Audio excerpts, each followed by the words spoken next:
The Brahmotha is a new party, and every development is a new development.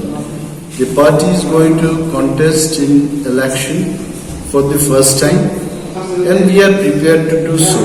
And as part of our preparation, the first phase is choosing the candidates, and the list is almost ready.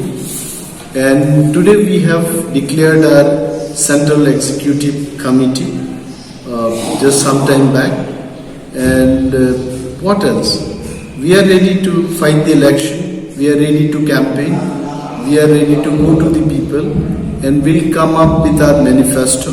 I think all round, if you ask me that are you prepared to fight the election, yes, we are ready to fight the election. So, this is happening, the talk is on, IPFT has shared their views, we have also shared our views to them, and both the parties, I think another 1 or 2 rounds of sitting is required. By then we can resolve all our outstanding issues. So, is there any... Till now no national party is talking to us, and we also have not sent any request to make an alliance or something like that. So right now we are focusing on regional alliance.